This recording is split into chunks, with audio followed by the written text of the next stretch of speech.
Bonjour à tous, c'est Génie Électrique. Donc aujourd'hui j'ai fait cette petite vidéo pour vous parler du contacteur. Donc le contacteur, qu'est-ce que c'est? Donc un contacteur, c'est ça.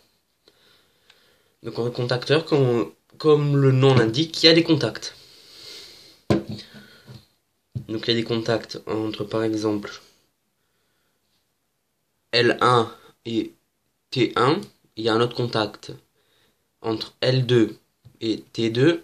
Un autre contact entre L3 et T3. Et il y a un contact 13, 14 sur du NO. Donc déjà, ce qu'il faut savoir, c'est que tous les contacts, c'est tous des contacts normalement ouverts, NO. Donc ensuite, nous allons voir comment dessiner les contacts du contacteur.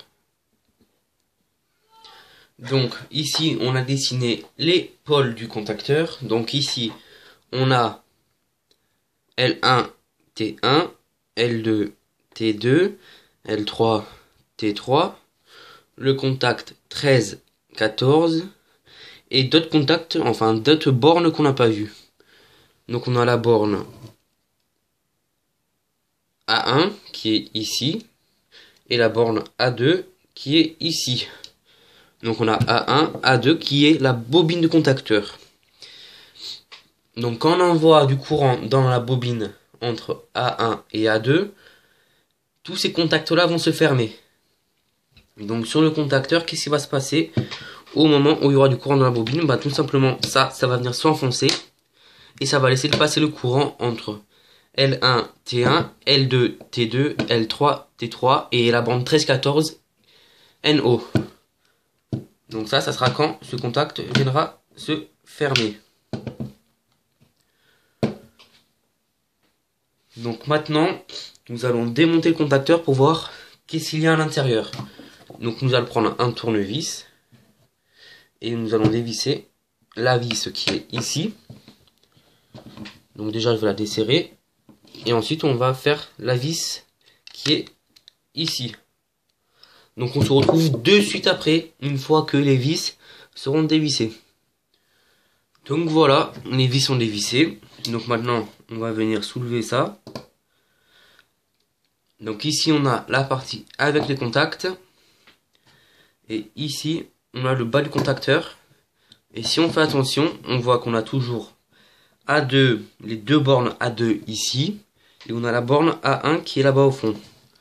Donc ça, c'est la bobine du contacteur. Que voilà. Donc c'est cette bobine-là qui fait un champ magnétique pour attirer cette partie-là. Donc là, c'est rien, c'est la vis qui vient de tomber. Donc le ressort pousse cette partie-là vers le haut. Et quand il y a du courant vers le contacteur, ça descend. Et ça fait les contacts. D'ailleurs, si on fait attention, on peut voir les contacts à l'intérieur. Donc je sais pas si vous voyez. Et donc dedans, on a le reste. Donc en fait, ça fait un noyau solide. Et en gros, ça fait comme un transformateur. On a la bobine, comme dans un transformateur. Sauf qu'il n'y a qu'une bobine. Et le champ magnétique vient approcher cette partie-là. Comme ça. Et ça vient coller et le champ magnétique circule dans la partie solide. Donc voilà comment fonctionne un contacteur. Donc bientôt, je ferai une vidéo sur le principe de fonctionnement d'un automaintien. Donc on utilisera le contacteur en entier bien sûr. Et nous câblerons un automaintien. Un automaintien, pourquoi pas, qui fait tourner un moteur triphasé asynchrone. Donc bien sûr, ce moteur-là sera alimenté en 230 triphasé. Et la tension d'alimentation de la bobine pour la partie commande de l'automaintien sera en 24 volts. Donc voilà, c'est tout pour cette petite vidéo. À bientôt pour une prochaine et nouvelle vidéo.